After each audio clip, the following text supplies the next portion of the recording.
And now, coming to you live from the tri-state area and San Francisco, California, it's the best part of Wednesday, Waffle Box, with your hosts, Mike Fish and Kush Hayes. The Pope is dead, long live the Pope. Welcome to Waffle Box. Really? The podcast where we talk about anything, everything, and nothing all at the same time. Coming up on episode 193, we had the perfect cure for one of life's biggest problems. Wrestling is cinema! So we're going to be talking about WrestleMania 41 in this week's movie review and much, much more. I'm Mike Fish and I am joined as always by the main man from San Fran. It's Mr. Kush Hayes. Kush, how you doing, buddy? Well, what's good, y'all? Kush Hayes here, coming in with the newest edition of the Waffle Box. 193 of these. It's the original Waffle Box. You accept no substitutions, but it's the best part of Wednesdays, guys. And girls, especially those girls. Coming to you all the way from the future home of Super Bowl 60, 41.8 weeks away. We're doing all that. You love us because we do this, and we do this because we love you. No producer later than Mike Fish. How are you feeling, buddy? I'm doing splendid. I'm in one of those moods where we get that perfect window where you're kind of tired and a little bit inebriated, but you're in that perfect window where it's like, I'm vibing, and everything's funny, everything's great. Okay. I'm vibing. But yeah. Okay. That's great. Pope's dead. That's great. Again. My apologies for no showing last week, man. It just happened that way. It is dumb, but that's on me, and I apologize to you and the Serb squad. We were both run down from our real lives, man. We need to take some. I'm gonna take the hit on this one, baby.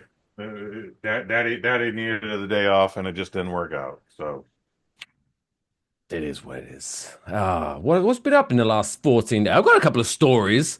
But I want to let you go first because I'm going to be, a gracious friend and host. I bet we both got a couple stories. So we're going to talk about WrestleMania 41 in the second half. Normally where my movie would be. Why aren't we talking about the movie review also? Because we could do both. It's the Waffle Box. It's our Waffle Box. We do whatever we want with it.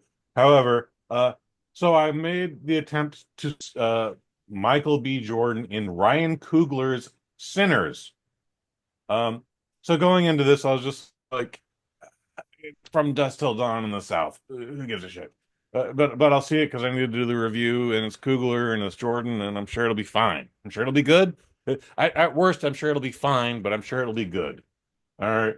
And we got there, and as soon as I walk in, there's a married couple. I assume they're married. Maybe they're brother and sister. I don't give a shit. I didn't take a survey. However, they have a dog with them. Who brings a dog to the cinema? Dog.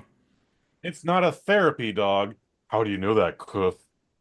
I know that because while it was leashed up, they didn't hold on to the leash, nor did they take the leash off, nor did they tie it to the banister, because that little guy, it's a friendly little dog, but just went, oh, hey, who are you? Are you my new friend? And I'm just like, get that fucking thing away from me.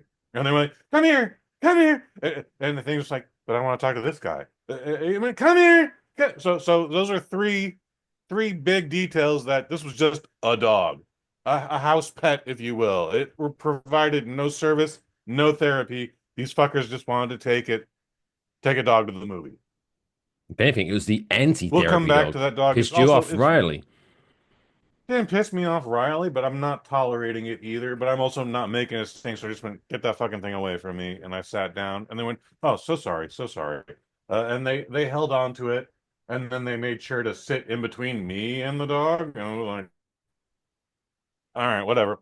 Then another guy comes in, and this is one of those people that I do not understand who, like, maybe we're a little too comfortable at the movies these days, Mike Fish, because this is that cunt who takes his shoes off. I've not seen him in there. There's a whole other cunt that I normally see at this movie, but this is a new guy, and he just pops his shoes off, kicks his feet up, and is just like, yeah, we're here. I'm here to see Sinners. And it's like, I'm like, oh my God.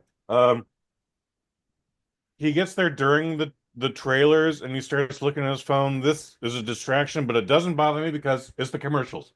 It's the commercials, and it's not the movie. And if this is when you're going to take your phone out, go wild in this 30 minutes of trailers. By the way, he only looks at it for like a couple of minutes, and then he plugs it into the wall, and it's actually like far away from him. Like he has to like get out of his seat to get his phone if he needs it again. And so we're watching the movie, and we're watching the movie, and during this is still the trailers portion of our film. We haven't even started the film, and all of a sudden I hear. This is the Vibrator? sound of a drill, by the way, Oh. folks. Excuse me. But at the time, I don't realize that. So both me and the dog over here both going, "Ooh." So you became I look over at the friends. dog, and the dog is looking at me. He's like, "You believe this shit? Someone's drilling during the movie?" And I'm like, "I know." So I get out of my seat because there's still like 10 minutes left of trailers left. And I'm just like, yeah, I go to the lady who once upon a time would tear tickets. Now she just scans your phone. And I'm like, yo, someone is drilling and hammering, because hammering started too, right above theater six. And she's like, what the fuck? And I just leave it at that. Happens a second time. And I let it go for a minute and a half, and then I have to get up again. Oh, by the way, the dickhead with his shoes off is making like he's gonna get up too. And he's like, "Oh, are you going? Are you gonna go talk to management about this?" And I was like, "Yeah." And he's like, "Okay." What was the dog's opinion on this situation? Dog's opinion is just like, "What the fuck is going on up there?" Because he doesn't know what a You drill should is. just send the dog. You know what? That dog, I don't know if that dog would have helped at all. I don't know. Have It you seen probably would have Lassie? been like, "Someone cuddle me," and then people would have cuddled it, and it would have felt better. The dog would have felt way better. Um, Now I'm talking to the manager, and she's just like, "I'll look into it." Yeah, that genuinely sounds crazy. We did not know that was a thing. Thank you for telling us. Go back to the movie. Uh, Happens again. This time I'm just like, there's still plenty of trailers happening in here. So the guy with the shoes, without the shoes, puts his shoes on, and then he goes tell everybody. I don't know what the interaction was, but he comes back. Um, I go out a third time. I have to go out a third time because now the movie has started. Now Michael B. Jordan plus Michael B. Jordan, they're doing a twins thing. Uh, and then rule of three, I'm done. So I fucking like, hey, this is happening. Oh, by the way, on my way out, someone was like, "Are you gonna talk to the manager?" And I was like, "Yeah, I'm gonna talk to the manager." He's like, "Okay, thank you." And then he walked back up the stairs. Like, hey, y'all, there's strength in numbers. But also, like, why are you leaving this on me, you fucking cunts? So for the first time in 193 episodes, we don't have a movie review today because the property next door, it's one of those mystery house gimmicks. Where like you only have 1 hour to solve the riddle of this murder or you die or something like that, whatever it is. Um, they're building a new room. And it just happened to be above Theater 6 at the fucking auditorium in Stonestown.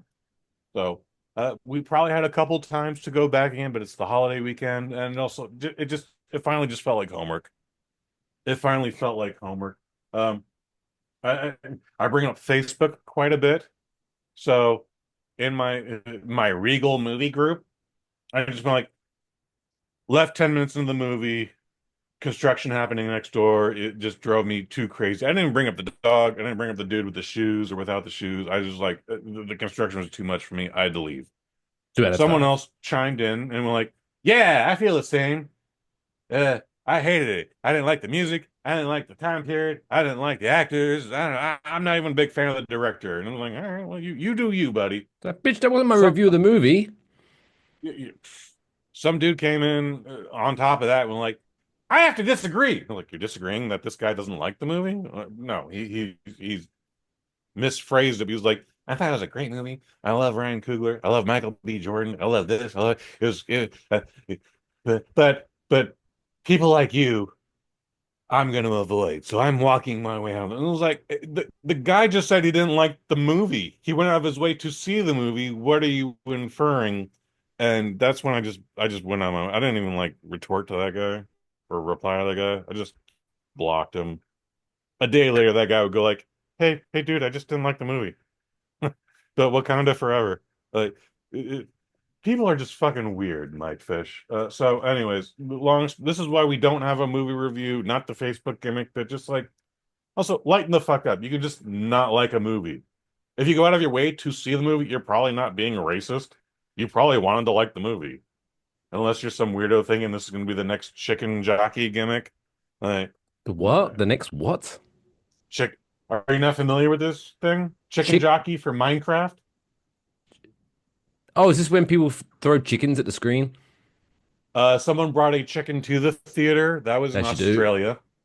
That was in Australia. See, this But is it's why we mostly just sent tossing them your there. They popcorn can't be trusted. and your Coca-Cola.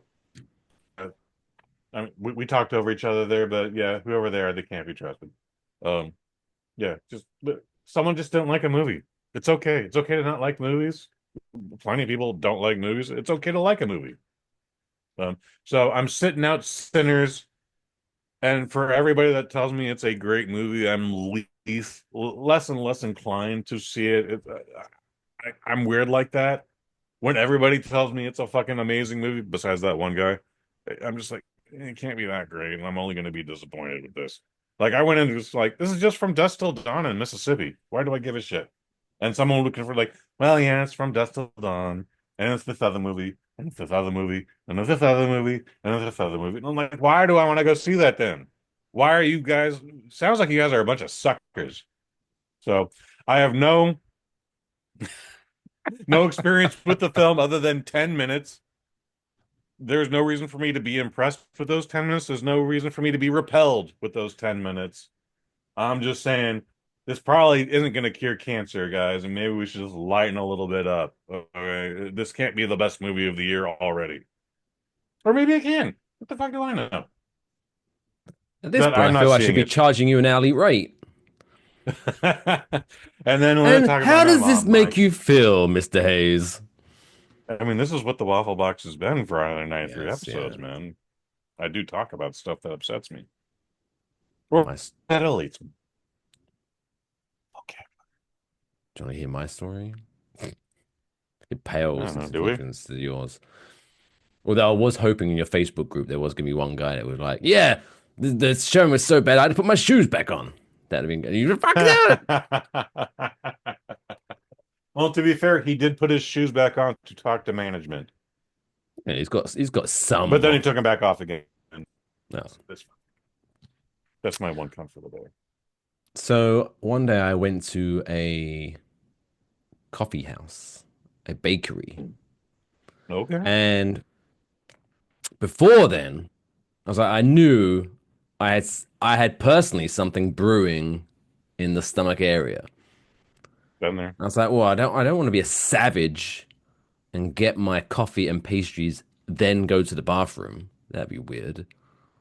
So I'm going to go to the bathroom first before I Sure, sure. order my coffee and pastries.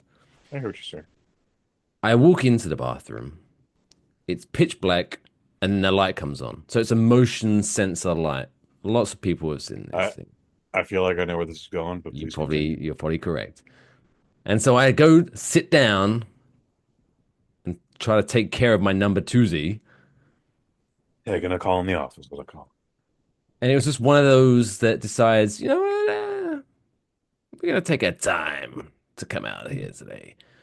So I was sitting there for so long that the light went off, and it was at that point I found out there's no motion sensors near the cubicle, Yeah, and so you'll I be had doing to all just, this shit in the oh, dark. I So. was just waving, and then I just end up pooping in the dark. And there's Pooping nothing in the dark worse. isn't the problem. It's finding the toilet paper in the dark. What you think is just it's just right there, stupid. No, not always. I had to wipe and then use my cell phone torch to make sure there was nothing left. Like I need to know I finished the job. I've never felt so minuscule a man. Mm. Pathetic. Yeah. You shouldn't feel minuscule, but yes, I do. I completely relate to this. This happened to me. This has happened to me a few times, but the darkest of times was in the Chase Center. I don't know why the Chase Center, like, it might as well have been a sensory deprivation tank. Okay, because like in other spots I've been in where the lights went out, like I can kind of see my fingers, kind of, not like maybe like 1%. Maybe I'm just imagining it, but like in this one situation I'm talking about, like dark. There's nothing there. Like I ain't seeing anything. I'm just like I'm reaching around. Like I have to Oh, use right. my phone's torch, as you say, to find the toilet paper. Like the whole thing was completely awkward. And then when I went back to the loading docks, I'm like, funny thing happened to me in the men's room around the corner there, and someone like, big pause there, homie. I was like, pause, Well, pause. you did Why use are the we phrase pausing? reach around in the cubicle, so I did might have not. been a But fun okay. time. Also today there was a little. You a fan of Schadenfreude? Sour grapes, not really. Oh, I no. mean, it So depends on the situation. so I had a long day. I started to be up very early for work today, and then after my 10-hour shift had ended, I had to run some errands, and I was not in the best of moods. But I was like, I Mm, have to do these errands. all And as right. I'm leaving the grocery store, and I'm like still in a kind of a bad mood. I'm having a cigarette by my car. I'll finish my cigarette before I get in my car. Jealous. And I look, and there is this man pushing a shopping cart full of groceries. And he decides, I'm going to just jump this curb. And as the shopping cart jumps down the curb and hits the bottom, it tips over, and all of his shopping just pours out No. into the street. Oh, And no. I felt bad for him for a little bit, but it was a bit like, ha, fuck you. I'm Oh, glad his day was ruined because then his day why? was worse than mine and I felt better about my life. I'm not Oh, proud of myself, but it is yeah. what it That's is. maybe the cuntiest thing you've ever said. No, if this had been Oh, a I need to situation speak where, more. like, he took his cart, his trolley to the car, put the groceries in the trunk, the And then it blew boot. up. And then he just threw the cart away, but it was on a hill, so the cart went a few inches and then turned around and dinged his car. That'd That have would have been been funny funny. as That would have fuck. been And funny. I'd be like, that's good Schadenfreude. But this is just some dude just went off a curb and spilled his groceries. No, I'm not happy about that. Well, I'm happy enough for both of us, Kush. That's how this All works. right, well, I guess you're a cunt too. All right. Well, maybe I Welcome to the am. cunt buck. Yeah. I'm Mm. I'm over my limit of cunts here. Oh my God. Cunt with five U's. Turned them up all in the first 5 minutes. So, funny, before we get into our top stories, so I was trying to Surely. explain to a friend of mine how the word cunt is used in the UK. Oh, I love this conversation. Yeah, Please. we've had this conversation before on the show. You know, I've heard this a few times. if Not, you not from you, emphasize but the from others. if you emphasize the T, it means it's a negative cunt, you cunt. Oh, okay. But then if you emphasize the U, then it's a friendly. You're like, Kush, you cunt. No. What are you doing? I think I'd be hitting those T's hard then. Yeah, I don't think I realized I was supposed to use the you, but I'm not trying to call my mate or my friend a cunt. No, you don't. You don't call him a cunt. You call him a cunt. You cunt. It's Yeah, different. yeah. But to try Oh, to help explain this, I wrote down on a piece of paper the word cunt, but I spelt it with like five U's. hmm. But That then probably in helps. the way I drew it, it kind of also looked like the U's were udders. Okay. Thus birthed the phrase cunt cow. And it was a good go. So yeah, if you're a cunt Okay. cow, it's a friendly. Well, It's a friendly I think we have our new mascot. the cunt cow. The Waffle Yeah. Box cunt cow. That'd be a Yeah. great costume to wear. I wonder if I can like go on Etsy and see if Oh, I someone bet can you make could. that. I What would mean, it you can look do anything on like? Etsy, can't you? Good Lord, a cunt The cow. quality will be subjective, but I think you can do that. You get what you pay for, and I'm only Sure, paying sure, sure. $10. I know. I think Uh, people have paid a lot on Etsy and gotten nothing back. But regardless, well, let's actually talk about some poor shopping experiences in this week's top story, shall we? we shall. Producer Leif is not here, so I have to push the buttons myself. But it's now That's all right, time Mike. for this week's top stories. It's now time for this week's top stories. Bubbles. Ah, this week's top stories start with us from Bulgaria. I think this might be the first top story from Bulgaria that we ever have featured on the show. It won't take 193 episodes. Sounds about right. Yeah. Where a Bulgarian football club, or soccer team, as you crazy Yanks call them, found themselves in a little bit of hot water after holding a minute's silence to pay respect to a former player. Why, you may ask? Why? Please. So the football team, soccer club, Arda Kardzhali, probably pronouncing that wrong, which is located in the southern Bulgarian town of Kardzhali, held a minute's silence in honor of Petko Ganchev before Sunday's game against Levski Sofia. The only problem was that the player in question was actually still alive. Yeah, I believe it. But what I love, right, their names.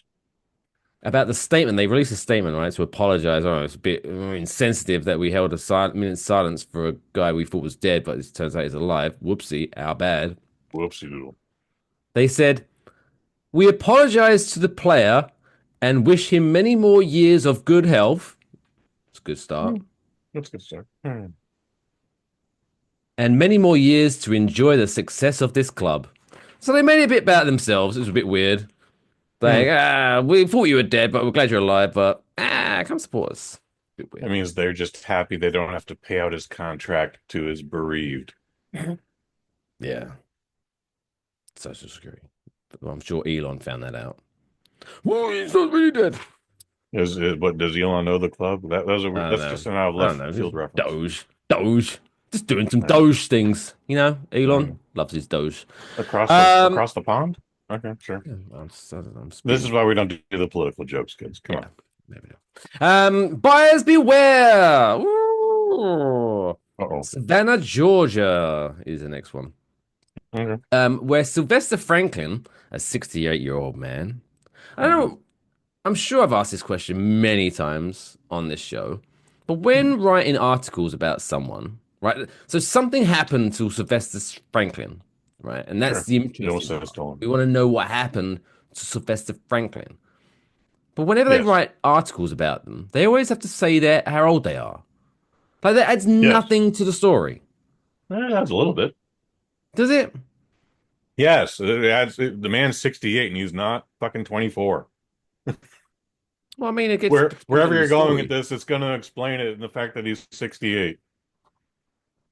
Well, he's not like a porn star or anything, so no, thankfully that also helps knowing he's 68. Otherwise, that would be a completely different story. It would be, but he is a 68-year-old porn star, Franklin Stallone. But much like a porn star, he's a former mechanic, so he knows how to fix your washing machine. I'm sure. Yes. And can help out his stepsister at will. Do you reckon in 2025 people get that reference? No. That porn fixing, no, I've come here to fix the washing. I was at a movie pre-pandemic. No, actually post-pandemic. But anyway, it was from the late 90s, maybe mid-90s, but whatever. In the background is an entire shelf of VHS porn. Nice. And if you knew anything about those boxes were oversized. Okay, so you couldn't just put it under your coat and walk around like, nothing going on here, guys. No, anyway, but I looked over at my friend. I was like, no one knows what the fuck that is in that shelf there, and they didn't. Missed out. I guess I interviewed everybody in the theater, 300 people, and I went, do you know what that was in the background? And they were like, I don't know, a wallpaper, books. No, the savages. That thing called books. Nothing quite like slipping your favorite pornographic movie into your top loader and then pressing play with the remote control that's connected to the thing with the wire. Do you remember that? We actually had the top loader with the wired remote. Yeah, as one model in my grandmother's room, which didn't make any sense because anyways, yes. Anyway, whatever happened to Sylvester Franklin, the 68-year-old former mechanic from Savannah, Georgia? I hope he didn't start an OnlyFans account. Jesus Christ. What happened? So he was, he's a former mechanic. He's still handy. He still wants to do his own stuff around the house. So he recently ordered a new power drill and a pressure washer from the online store AliExpress. Never heard of that, but it's apparently the thing. Oh, I think it's an offshoot of Alibaba, which is international. It was Temu before Wish, Oh, before Temu. Oh, do you remember that Super Bowl where Temu was everywhere? I don't actually, but that's probably a good thing. Yeah, probably for the best. I think Wish just became Temu, but regardless, this was so Alibaba was a search engine overseas, centralized mainly in Asia, the continent of Asia, not just China. Um, but they made so much money they were actually producers in one of the Tom Cruise Mission Impossibles. I want to say like part 5. Makes sense. So, anyways, AliExpress I think is an offshoot of that. I don't have anything in front of me confirming that because I don't. You don't send me the stories before we do the I show. don't. So It makes it more fun that way. yeah, So that's what good. That's happened? good. You got this new drill and pressure washer from AliExpress. Well, several days Mhm. later, his package arrived, and Sylvester was so giddy Mhm. to open up his package, only to find the box contained a single screw Mhm. and a photo of Of the said drill. power drill that he ordered. I've seen memes of that. So I'm not sure if it's the same guy, but yeah, I've seen a meme of that before. So yeah, I uh, I had an experience in the early days of Amazon when they've been doing books. They just started doing CDs and video cassettes, and then they started it was Christmas time, so it was toys. So I sent my friend a 10-inch GI Joe, and for some reason he got the Bop It. You know what the Bop It Huh. is? Is it It's kind just it's like of Rock'em Sock'em Robots? no. It's God damn it's in the same style of the shake weight, except it's got knobs and it goes twist it, bob it, Oh smash yeah, it. I know. That thing. Yeah. For some reason, he got that. And he was like, I love it, bro. And I was like, all right, well, your surprise is my surprise because I sent you a G.I. Joe. So, okay. Well, as long as he's happy, that's the main thing. He was happy. I was happy. Yeah. Again, his surprise was my surprise. So, um, but anyways, back to, yeah, he got a photograph of the drill. And a What did he screw. do? Well, And one Sylvester, screw. upon He got the screw receiving for said sure. screw and photo of the power drill, said that he was very upset as he had paid around Sure. $40 and expected more than a picture and a screw.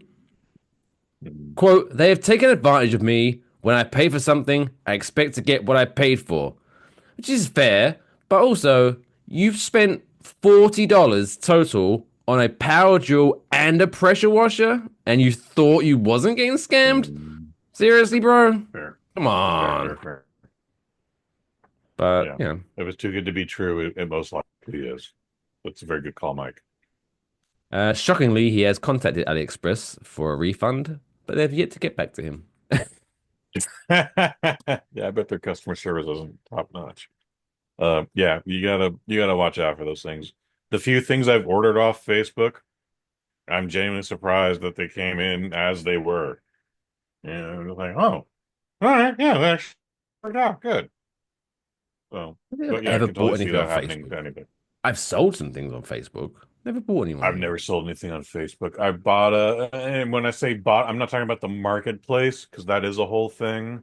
I'm talking about like I just see an ad and like, oh, gloves that can punch through a windshield. Oh, okay. I'd like to try that out. $20? Sure. Here's $20. I'm like, oh wow, they actually came in. All right, now what I'm gonna do with them? I'm not gonna punch in any windshields. All right, here you go. Collect us in the corner. Um, eBay once upon a time sent me an email with a ridiculous rate for a GoPro, just a little cube GoPro that's like, it's not much bigger than that. Okay. Yeah. Um, I bought one and then I bought one for $100. And then it had an ad in it like, we're selling these for $60. And I was like, let me get two of those also. Ooh. But Facebook's AI at the time, or excuse me, eBay's AI at the time was just like, nope, fraud, fraud. Don't put a gun in your mouth like the beekeeper. Here's your money back. We suspect fraud. And I'm like, oh, well, that's a bummer, but thank you. Thank you for Okay. letting me not kill myself over $120. I remember one time I drunkenly bought a 20-year-old bottle of Dr. Pepper, glass bottle of Dr. Pepper on eBay. Why would you do that? You were Because drunk. I thought it was, oh, look at that. It's old. It'd be fun, fun to drink. Like, let's just see what 20-year-old Dr. Pepper tastes like. And plus, I was like collecting bottle caps at the time. I was like, oh, a good, nice little retro-y Dr. Pepper cap. Oh, it'd be great. And then, but it was like 100 and something pounds at the time. 100 pounds. I Oh my know. God. And then I Yeah, woke up the the next day monetary value. with a hangover going, why did I fucking buy this fucking thing? I was so upset. And then like 3 days later, I got an email. It broke in transit, so I got a refund. I was like, victory. Best case scenario. Then yeah, good, Woof. good. Also, it was nice that they refunded you because they could just be like, "Sucks to be you, bro." It could have been. That could have been very. Don't you wish you were a pepper? Oh, the only thing worse than spending 100 English pounds on a glass bottle of Dr. Pepper is paying 100 pounds for a broken bottle of Dr. Pepper. Yeah, right. I mean, if I didn't know you had a bottle cap collection. I don't anymore. I moved. I left the country. It's the bottle caps somewhere in England. We can start a new one in New Jersey, baby. But the point is you can. There are jerks out there just selling bottle caps with the bottle not That's no attached to it. fun. No, if you're gonna do a bottle cap collection, you have to get the bottle itself. You know, that's Have you done that before? Like, have you drunken an old soda or an old beer just for the no, bottle cap? no. That would have been a first time. I kind of want to dare you to do that. Are you gonna donate the money? I Ooh. I might, but I also don't want you dead. I don't think. Can you die from drinking a 20-year-old soda? Stupidest things have happened, sir. I think it's just to be miserable. You'd probably at worst have a tummy ache. But like, why even go that far? Fun. All right, well, you Brits and you're fun. We're crazy. We're cunt cows and everything. Cunt cows. Final top story is is there anything worse Yes. No. than brushing your teeth And drinking orange juice. or anything? But yeah, because it fucks up the taste, right? It's not Also, good. real quick, segue. Which camp do you fall in? Do you brush your teeth or do you clean your teeth? What do you say? Oh, I guess there's a split. I guess that's very. I brush my teeth. Okay, so I remember I one would like time, to think I they're can't remember who it clean, was. but I never thought of it that way.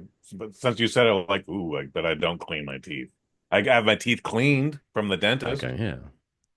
But I remember one time saying, it's just in casual, I can't remember why the context of it was, but I remember, like, oh yeah, I was brushing my teeth. And they were like, what? That's weird. I was like, what the fuck do you mean? He's like, wait, no, you clean your teeth. And it was like, it became a thing, and it was like, what the fuck is going on? Why? Was that in New Jersey or in the UK? I can't remember. Okay, fair enough. Fair enough. I hope. Yeah, I remember it God, being I hope weird. that So was back in your that's stuck in hometown. my head. So now it's a question I ask people. God, I hope that was in the UK. Because if it was in New Jersey, that guy deserves a punch in the face. Well, I'm assuming it was because, you know, in England, we don't clean our teeth or brush our teeth.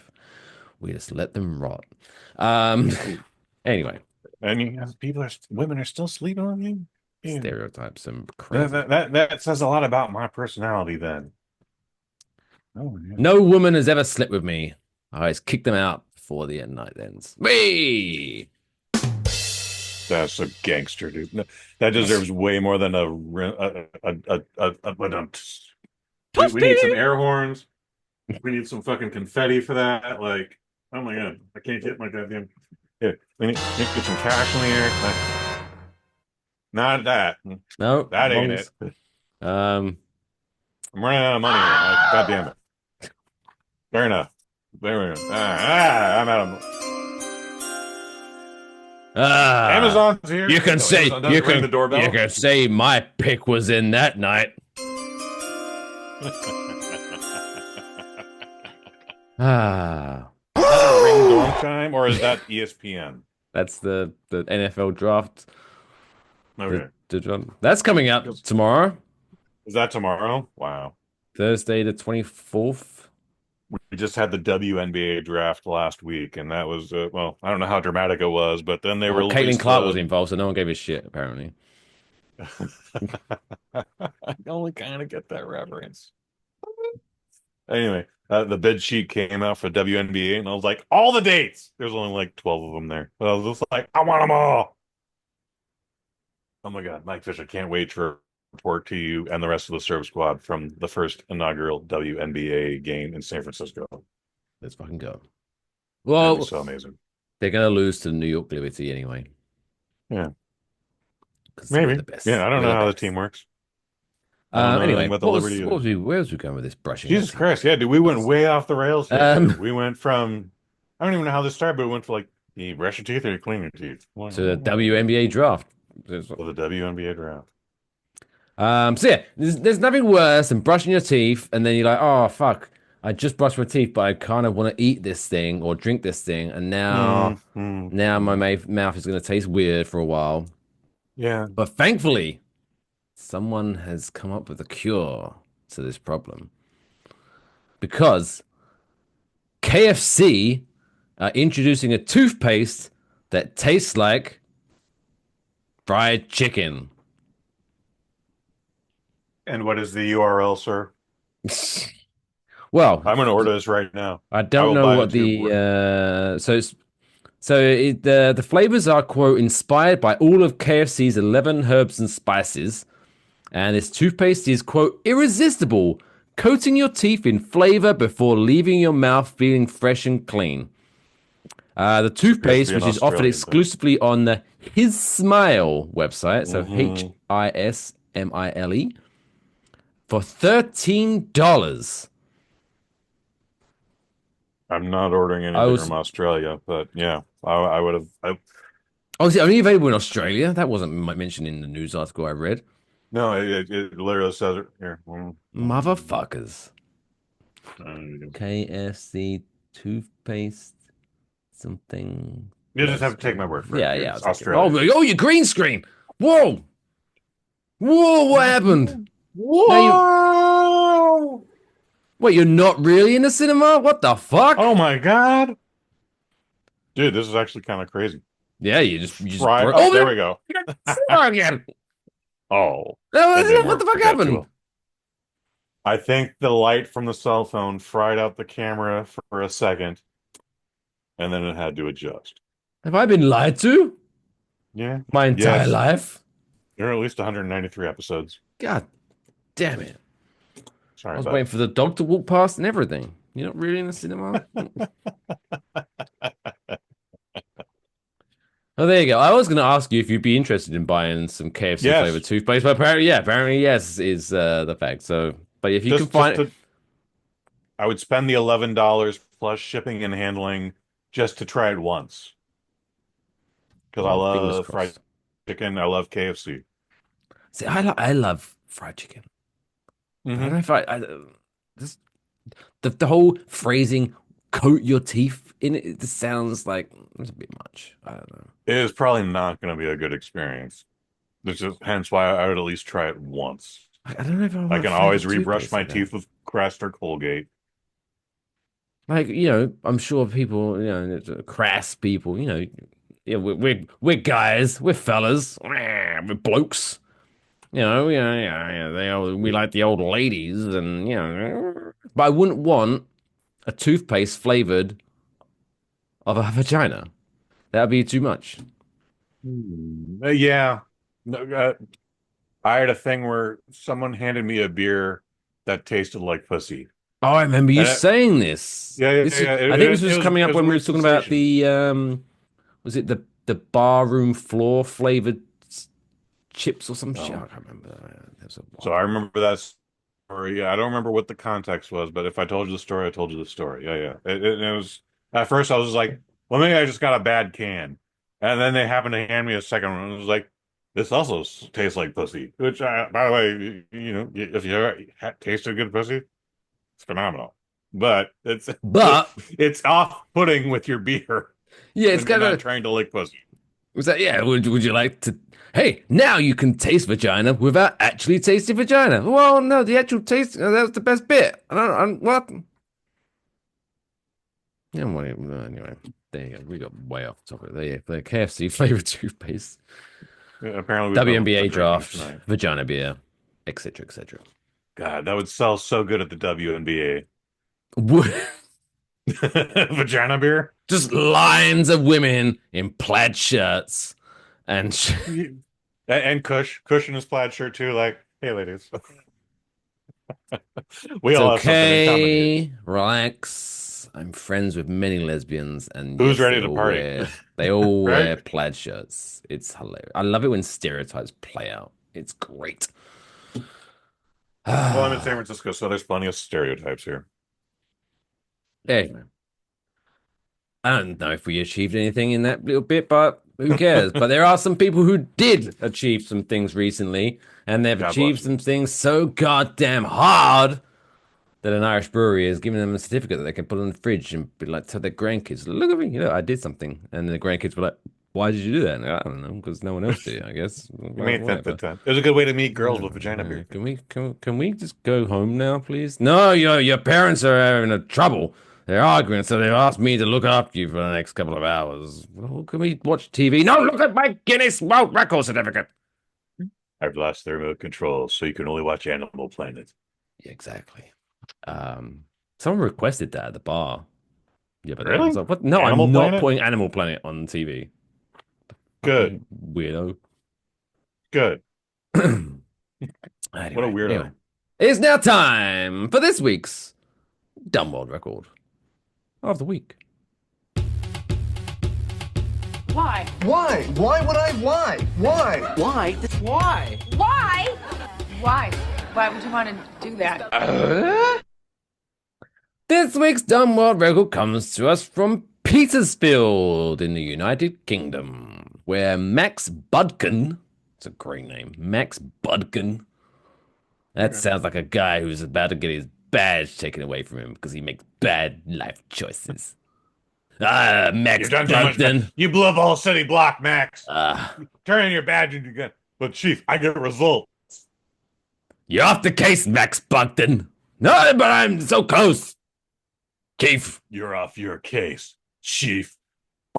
Is that whiskey I smell in your breath, Max Budkin? Hey, man.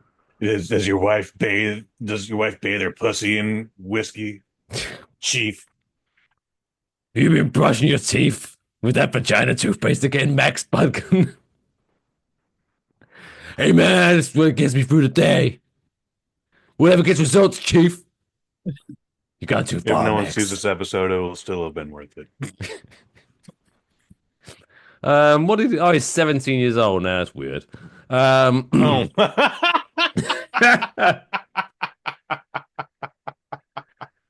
Never mind. Next year, Max. Oh, the world is your oyster. Back to 2-hour episodes, kids.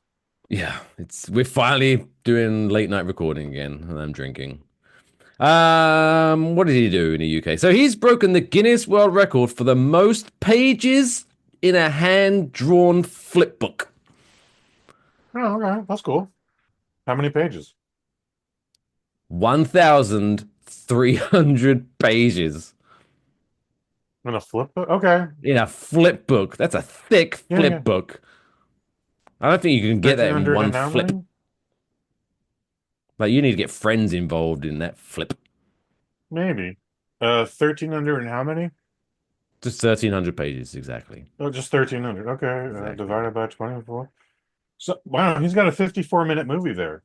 Jesus Christ! How'd you work that out? Or maybe 1,300 divided by 24. 24 frames in a second. So maybe it's a 54-second flip book. Excuse me. I'm not good at math, kids. I'm sorry. I've never claimed to be. But yeah, 1,300 divided by 24 frames in a second. Yep. 54.16. That's almost a good minute. That is not easy. Everyone loves a good minute of entertainment. Right, ladies? Okay. Hey-oh! Boom. Damn, we're on fire tonight. So Max said he drew his flip book titled Thunder Strikes over the course of several days. Now, the quotes from Max are chef's kiss about this 1,300-page flip book. Quote, some of the toughest moments that I encountered whilst attempting this record, I think, is the fact that flip books usually are meant to be short, snappy, and interesting narratives. By the time I was on page 500 or so, I was getting rather bored and running out of ideas. Oh, yeah. So, well, You're he not doesn't selling want a it to me, job at Max. Disney. You will not get a job at Disney Animation, then, sir. But I get it. I get it. But nevertheless, I reminded myself that world records aren't meant to be easy, so I persevered and carried on. Okay, that's a Thanks, goddamn man. Max. Good. Good. His father raised him well. I guess.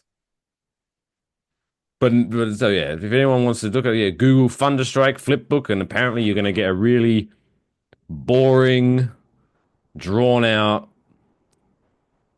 flip story over the course. Sure.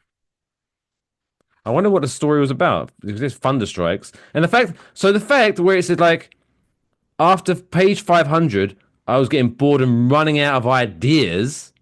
So about 20 seconds into this flip story, you can be like, what the fuck is this story about? Where is it going? You might not have known. Terrible. You know, like any other filmmaker, like these things, the story you have before you start the project is not the story you have when you finish the project. That is consistent every time. Like From Dusk Till Dawn. That's cool. Like That's a From cool Dusk Till callback. Yeah. That movie was fucking weird. That was definitely a movie of 2 parts. Yes, It was a really two cool. movies at I was once. really into that story, and then it got weird, and I was like, "What the fuck?" Yeah, and the second movie is also fine, but quite frankly, once Selma Hayek kills Quentin Tarantino, I'm like, I don't need to see any more. My day is done. Thank you so much. But goddamn, so one of my fun facts for my movie review that we are not doing tonight is Just the facts, did ma'am. you know that when Selma Hayek did that dance, that wasn't choreographed? She just winged it. Just listening to Los Lobos in the background, she just went, I guess I'll do this. Oh, well, here's my foot. Here's some tequila. Just none of this was ever spoken of. Nothing was agreed upon. She just went like, all right, I'm in a bikini now, and there's a snake, and that was it. Sexiest thing, one of the sexiest things I've ever seen. Love it every time. Don't watch the rest of the movie after it's done. Never. I mean, I'm sure Quentin Tarantino's like, Selma, I really love what you're doing. He's fucking weird. Smartest man in the fucking business. Oh, it's great movie. I'm not even a foot dude, but if Selma Hayek wanted to stick her foot in my mouth, I'd be like, all right, bitch, hurry up. Are you doing this or not? Give me a hell yeah! Tequila? Tequila's a part of this? Please. Okay. I'm very aroused. So yeah, congratulations to Max Budkin Oh yeah. Well, we Of, got really adult and about a 17-year-old of kid. the Petersfield Homicide Department for breaking the world record for What? most pages in a flip book. The homicide department. I wonder if What does that Petersfield mean? has a homicide department, or in England we just call surely it do. murder. No. It's like It's like when we say, "What do you call it?" Do you have a murder department? You don't have a homicide department? You just have a murder wait. department? Yeah, it's called like dead people department. Dead people. They did. It's like Cadaver Center. How may I help you? Cadavers are us. It's like what do you call it when one car crashes into another car? Car accident. Oh, okay. I I can't mean, be able it to depends clue on the there. situation, but I mean, for what you just said, car accident. It's a car crashing into another car. It's a car crash. But then it's like Yes. whenever they like, I always like when some Americans they try to explain it, but then it sounds like they have a hiccup in between it, and they go, "Oh, it's a vehicular accident." Oh, a vehicular. Yes. Vehicular. Vehicular. Pardon. I need to have some soda water. Anyway, there we go. That wraps up the first half of this show. God damn. Still to come, we got this week's birthday blackjack, and then we're talking about WrestleMania. Woo! Buddy! That was a couple of sound bites there. And much, much, much more. So stick around if you're good. We'll be right back after this short commercial break.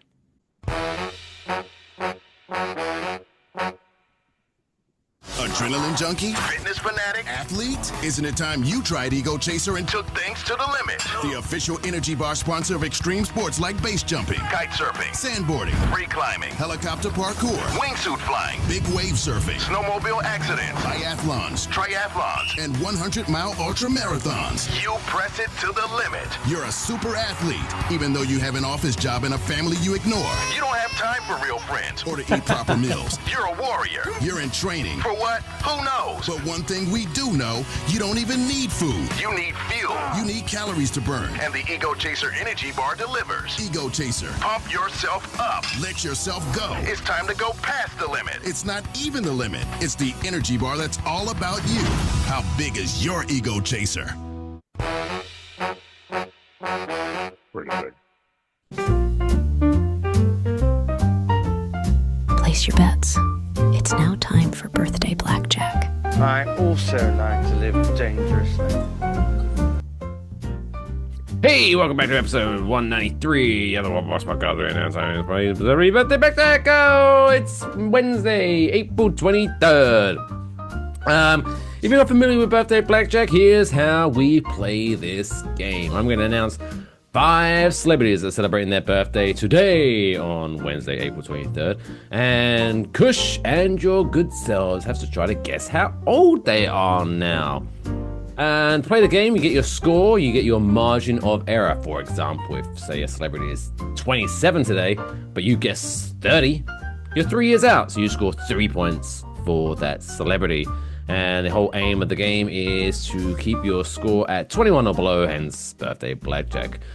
Bonus, if you do get the celebrity's birthday or age absolutely spot on, perfect, you get to deduct 5 from your score. Kush, you are currently 5 and 7 in 2025. Not bad. Not great. Not bad. If you are playing along at home, let us know your score in the comment section below, or on Twitter at Waffle Box, or Blue Sky at Waffle Pod. Are you ready? If you don't post your score, you're a sissy.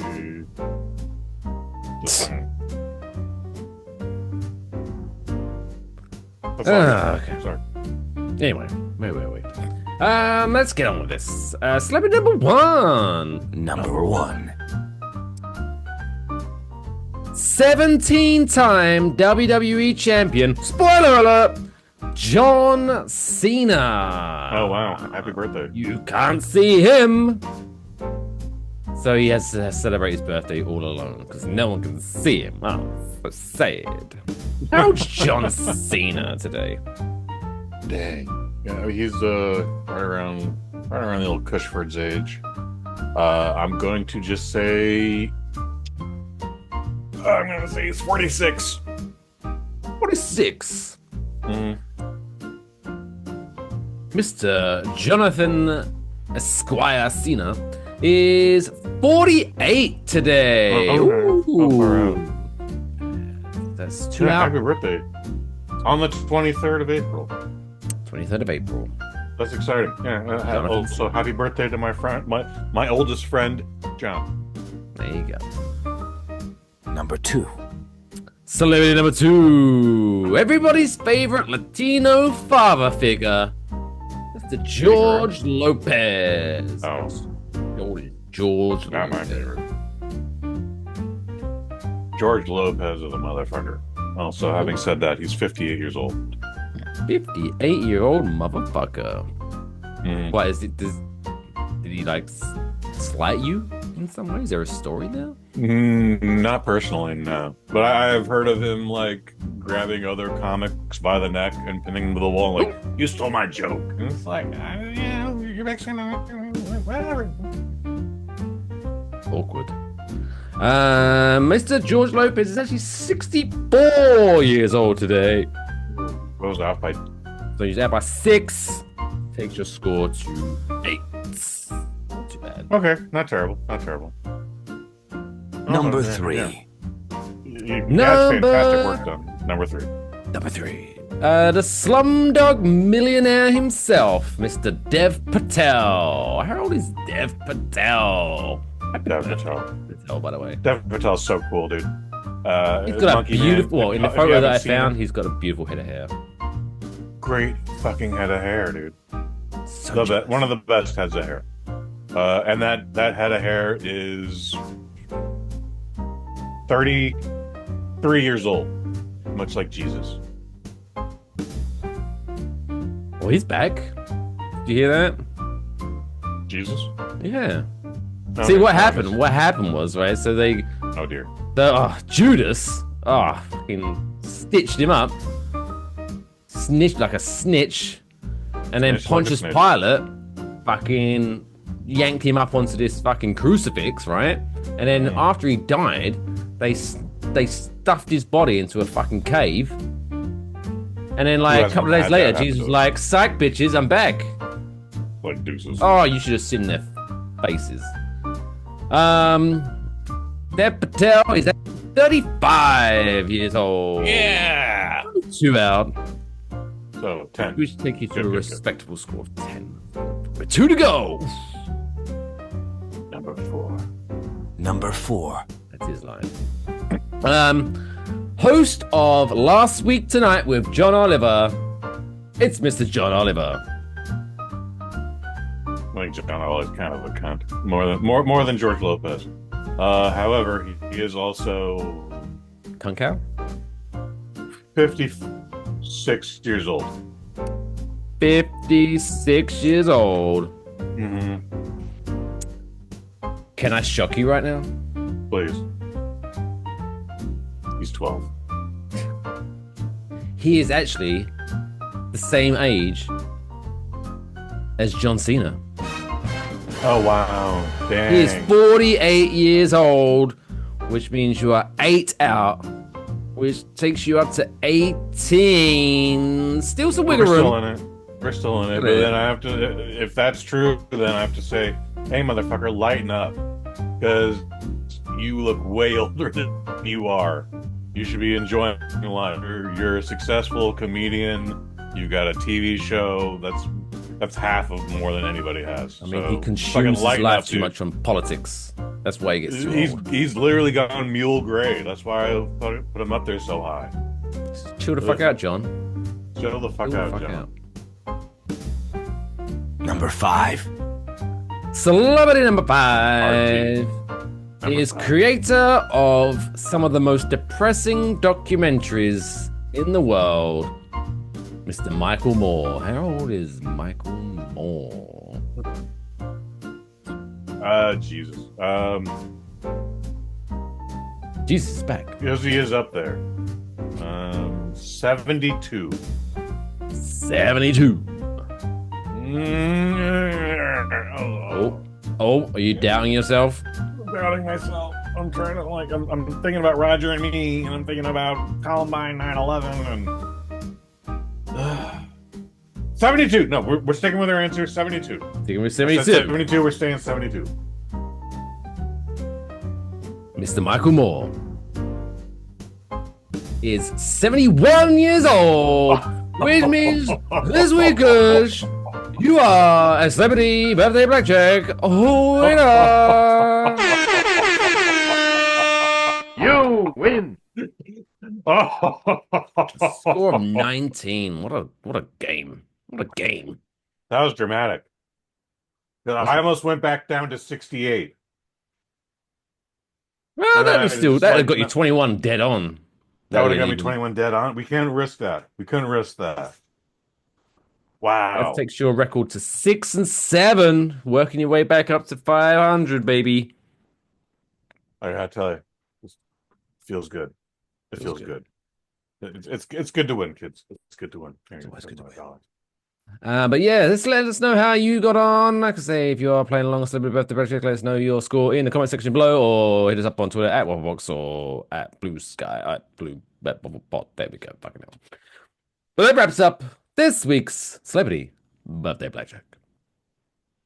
But now, in a unconventional. There we go. That's the word I was looking for. Fashion. We are now going to turn the show over to Kush, who's going to lead the way in his movie review. It's cinema. It's now time for this week's Kush's movie-ish review.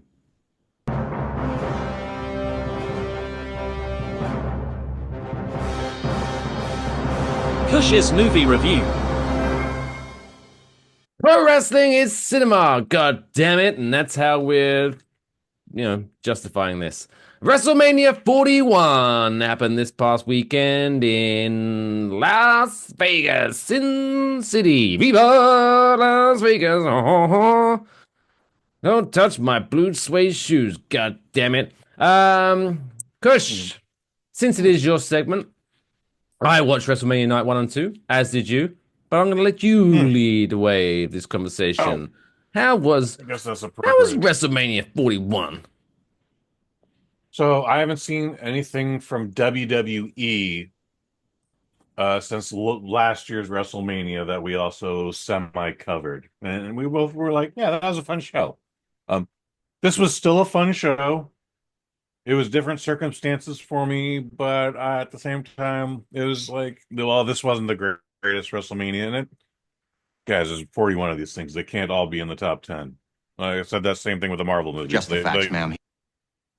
But at no point did I think this was a bad show or a bad set of shows. My biggest pet peeve will remain that WrestleMania is now 2 nights. Just make it 1 night, make it 7 matches, and everybody else, well, it sucks to be you. Or they can do one of those sideshow events that they do now all week, and no one gets on. Those folks don't get on TV, but they still get a payday. Also, wow, what a problem to have.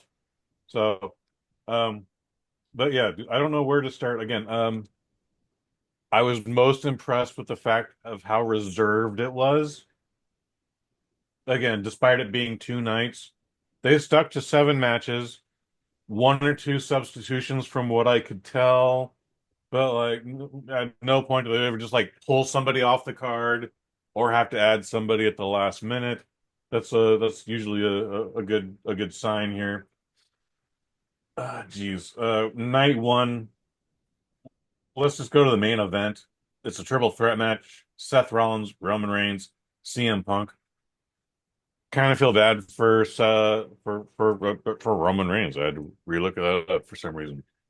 Last year and the previous 2 years, you and I covered that, and I was just like, dude, I haven't been following WWE in forever, and this had a big match feel to it. Without knowing what's happening going into this, I was excited about this thing. I was not excited about this. I hate Seth Rollins. I don't even know why I hate Seth Rollins. I don't even think that's a fair criticism. I just don't like the guy. I don't know what that is. So sorry for He looks like Rollins. the owner of a seedy sex shop. Probably is. He probably is. I'm not going to hold that against him either. We don't judge. We judge, but not in this one case. And then CM Punk was there also, and I didn't give a shit. I was like, oh, it's night 1, so I guess we can say you were in the main event of WrestleMania. If that will appease you, we should have did that shit 20 years ago. You jerk off. Yeah, I thought the match was only okay. Like a lot of dick punching. You didn't see this live, did you? No, by the time night 1. By the time the main event happened, I'd caught up with. Okay. So yeah, I watched it live. I watched the dick punching contest live. That's fair. It was fun. I didn't care that spoiler alert, Seth Rollins won. I didn't care. I wasn't mad about it. I didn't care, but I was like, oh, I guess he wins WrestleMania every once a decade. The last WWE event I went to, the last time when I finally turned my back, not just on the company, but kind of on the business, was leaving WrestleMania 31 when Seth Rollins cashed in Money in the Bank. I was just kind of like, I already didn't want this match going into it, and then they gave it to Seth Rollins anyways. All right. Have fun, guys. I'm going home. Oh, by the way, they've been having a lot of fun. It's kind of amazing. My biggest complaint about night 1, Gunther versus Jey Uso. Not the match necessarily, but Jey Uso won the Royal Rumble, which traditionally, for at Means you least main event WrestleMania. you main event WrestleMania, and he curtain jerked. And for some people, in theory, in philosophy, the opening match, the curtain jerker, is as important as the main event. But and on WrestleMania, every match is supposed to be special with a lift. But no, if Jey Uso won the Royal Rumble, he should have been the main event. I still don't understand it, but this is kind of why I turned my back on everything, because they just do whatever they want. And maybe Jey Uso should not have been in the main event, but then maybe don't make him the Royal Rumble winner. I don't know. I don't have a thing against Jey Uso. I'm just saying, like, I think he got put in a fucking gnarly spot where, per their rules, he deserved better. Would you agree, Doctor? Do you concur, or do you debate? I mean, I'm not even talking about the quality of the match. By the letter of I'm the just law, saying. yes. But I must admit, going into this, I personally wasn't too hyped with Gunther versus Jey Uso I was very upset with the result. I like Gunther. But Jey Uso could have also fought Cody Rhodes. Like, but that didn't happen anyway. Like, There you go. I don't mean to cut you off. I'm sorry, sir. No, it's right. I was just underwhelmed by that match anyway. So I wasn't personally bothered that it wasn't the big main event showcase of the night. But yeah, I understand where you're coming from. It's their job to make matches like Gunther versus Jey Uso seem bigger than the world. Well, if you watch the build up to it, because I know you don't watch it week in, week out, it was like when they were building up that match, they peaked the build up to the match and then realized, oh shit, we still have another 5 weeks to WrestleMania. And so it's kind of dragged out. And it's like, oh fuck, so can we just get this match over with? Then that's terrible booking on the company's part there. Like, because again, like I said, when we talked about WrestleMania last year, again, like I ain't seen WrestleMania since last WrestleMania, or I ain't seen WWE since the previous WrestleMania, but this had a big match feel. I even saw this match at WrestleMania 31 without the fucking Seth Rollins run in. Like, but this felt special. This felt special. Not the match I saw 10 years ago. This felt special without seeing any build up to it. You should walk into this without any build up. The build up is fine. In fact, one of my biggest complaints about Peacock is if you spent $8 on this thing, and you should have spent money on this, not necessarily on Peacock, but just like, don't bootleg shit, kids. Anyways, so many commercials. So many commercials. So they're like, holy shit. LA Knight versus Jacob Fatu. Let's see how this started. And then like, did you know there's a website out there called TickPick? My grandson sent me a TickPick. He did what? Like, he sent me tickets to the Bruce Springsteen concert. I know I went way off the rails there, but like I saw so many commercials about Wicked, which actually made sense. Xfinity Wi-Fi, which again it's Comcast, so I guess it kind of makes sense. But I saw things about TickPick. I saw things about T-Mobile. So many. But it was like everything. Everything was sponsored. Mm-hmm. It was almost like, oh my God, Paul Heyman just screwed CM Punk. If you want screws, go to Home Depot. Like, this Dick Punch brought to you by Clash of Clans. Yeah, it was everything was fucking. It was just like, oh, fuck off. Like there was like, even at the beginning of the match, that Jey Uso versus Gunther was the opening match of WrestleMania. And again, if you don't watch WrestleMania or don't watch wrestling, so Jey Uso is kind of like, he's fun. He comes out and he's got his music and he does this like waving thing and the crowd all does it along. And it looks really fucking cool in the arenas when they got the flashlights. It looks amazing. So part of his shtick is his really cool fucking looking entrance. So WrestleMania, big stadium, let's focus on his entrance, shall we? Oh no, let's just zoom away and focus on some product placement while we're just ignoring him. It was just so obnoxious. Don't get me wrong, make your money, get the sponsorship. But it was just like, you're focusing on them too much. It just got annoying to me. It distracted from the experience. And again, get your money, like you said, Mike Fisher. Again, I'm a promoter, so I understand scraping every dollar that you can to make this thing a success. But at some point, so apparently, I don't know what your Peacock subscription is like, but if I had spent an extra $5 for again, these things used to cost us 15, 60 US dollars for the one show. Right. And this is 2 nights.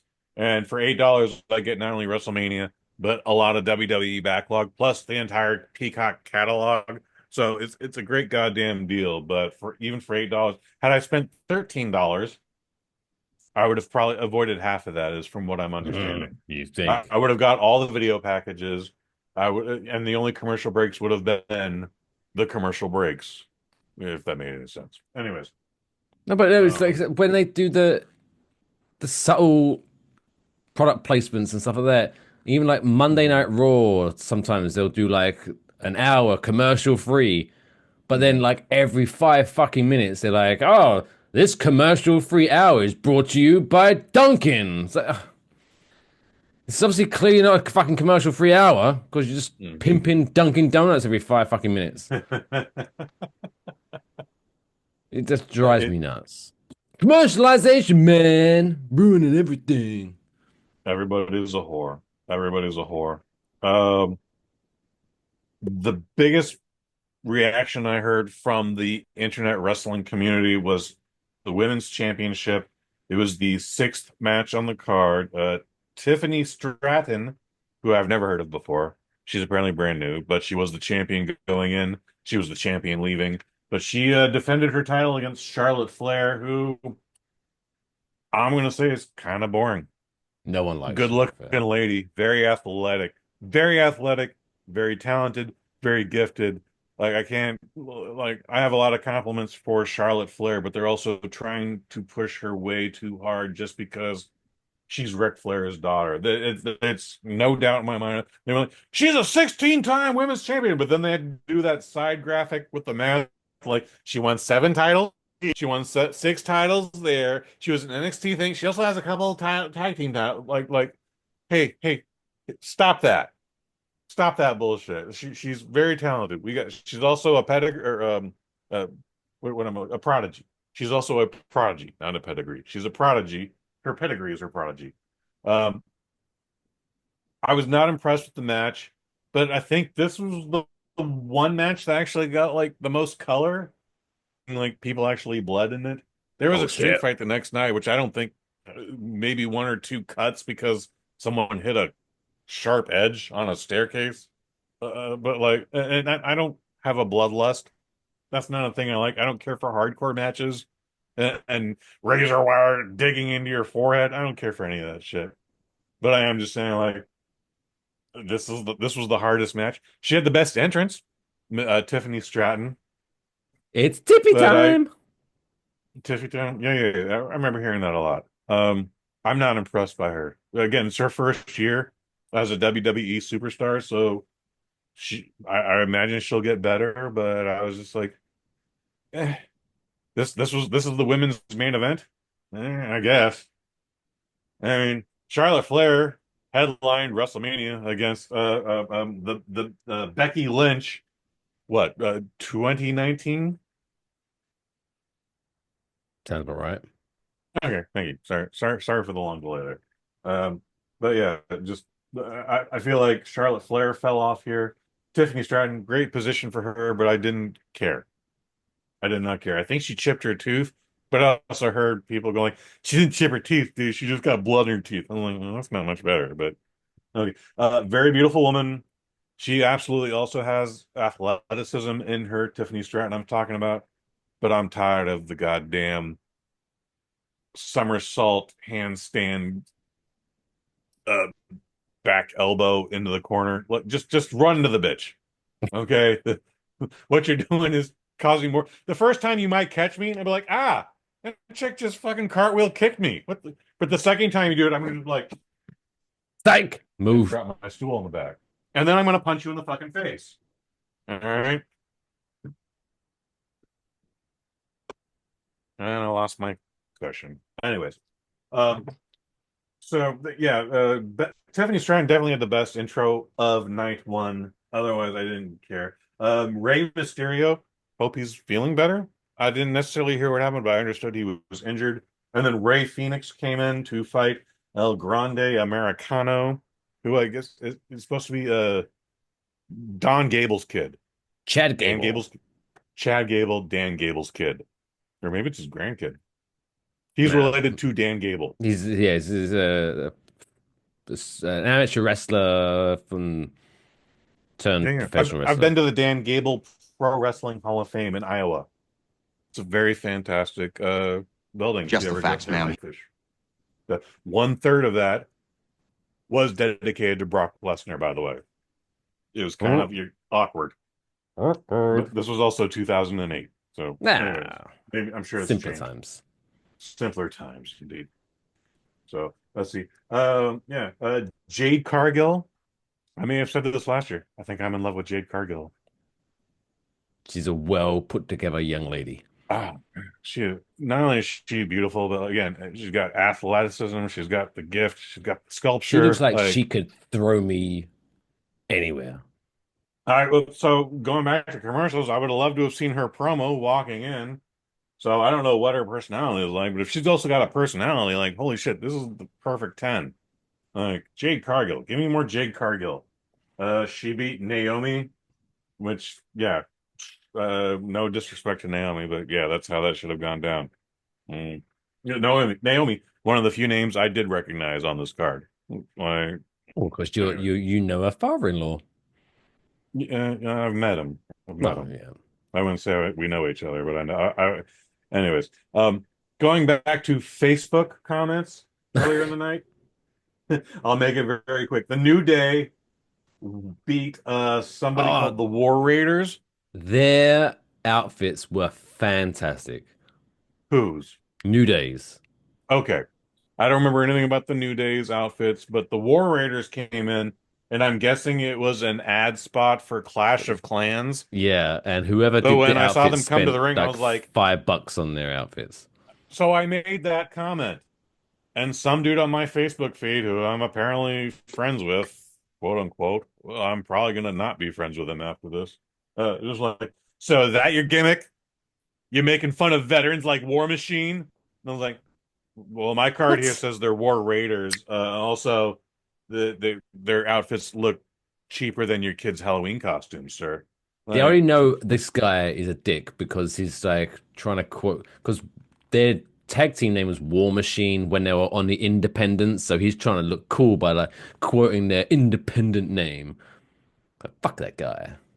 Yeah, I agree. And then I'm me. Like, so I might know a thing or two about pro wrestling. I'm me.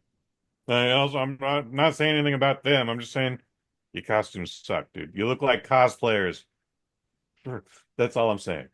But New Day, their outfit was an homage to Giant Gonzalez from WrestleMania 9. The last time WrestleMania was in Vegas. You remember the big tall guy that had like this, his body paint, like spray painted, like that's. Yo soy comprende. That's what they were honoring, I guess. War Raiders? No, New Day. Oh, I'm talking about the New Day, man. But they were in the match with them. Hey, I'm sure they were. They won. They did. Congratulations. Night one didn't really do much for me again. Jade Cargill, I've been fawning over her for the last 3 days now. I'm disappointed that the Royal Rumble winner curtain jerked the whole entire event. I think that's just wrong. If you don't have faith in him, don't let him win the Rumble. I don't know. Tiffany Stratton, she can only do better? Question mark. See me after class, Tiffany. Maybe. She's tiny and like the thing with the cartwheel, just whatever. That shit's dumb. The main event, the triple threat, I didn't care for it at all. So I love bad the event Living whatsoever, Color but- live performance though. That was pretty fucking sick. So that's night 2. No, right? No, that's night 1. I'm sorry. CM Punk came out with Living Color I playing didn't him care live. about that shit either. Oh no, that's a great fucking performance. God, you know who I don't want to hang out with ever in life is Matt CM Damon. Punk. Oh. No, Matt Damon will at least have a drink with me. Matt Damon, doesn't he talk about God too much? Like, I don't mind if you like God, it's your thing, but God, he just goes on about it. You were the first person I've heard to say anything like that about Maybe it. I'm thinking of someone else. You might be thinking about someone else. Dave That's Angel? okay, though. I don't know. Night 2, though. So that would be headlined with Cody Rhodes and John Cena. We'll get to that in a bit here. Geez, they're really. I don't want to fucking drag this out any much longer here. There was a Sin City street fight. It's a street fight. It's a hardcore match. No disqualifications, no holds barred. Everything is open. And again, Drew McIntyre was plugging a video game. Talks a lot about Jesus. That's who I'm thinking of. Sorry, carry on. Okay, that's fine. Drew McIntyre was apparently plugging a video game. Like, he came out and there's this giant rock. But then I was like, why is the helmet for Halo on there? And then there's this weird shield, and we'd get an advertisement later on Comcast, Peacock. Thank you. And I'm like, oh, it was a commercial for Doom. Okay. And it was weird, right? He just kind of just leant up against it. It wasn't, he didn't really, it was weird. You just put his foot up on it, like, ah! Yeah. All right, but I don't know what happened there, sir. But okay, good for you. Good for you. Geez. So yeah, for some reason that was a hardcore match that had no blood except for like when Drew McIntyre just like accidentally cut his back open. It's just a scratch. Women's World Championship triple threat. That Not match was. impressed. Oh really? Oh. Did you? All right. Well, I really liked jump it. in anytime you want if you like something here. But maybe okay. because Io Sky is to me what Jade Cargill is to you. She's cute, but I don't know. She really didn't do a lot in this match, dude. And that was the thing is she stole her title defense. That's what I loved about this match was between Rhea Ripley and Bianca Belair. The way during the build they shoehorned Rhea Ripley into it, it kind of pissed me off. So I thought, oh, they're just gonna have Rhea Ripley win it again. So the fact that Io Sky retained it, I was super happy.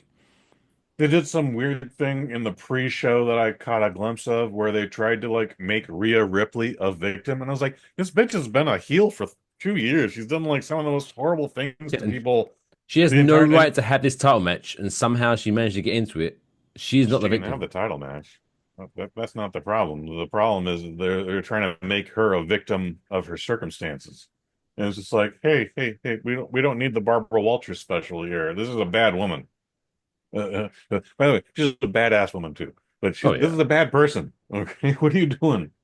Yeah, I didn't get anything out of that. Bianca Belair, I'm glad they cut her hair just a little bit shorter because I remember 2 years ago she tripped over her hair, and then last year something almost happened because of the hair whipping gimmick is old. It's old. It works it's got very limited use, and for some reason you stretched it out for 3 years. Knock it off. It doesn't work.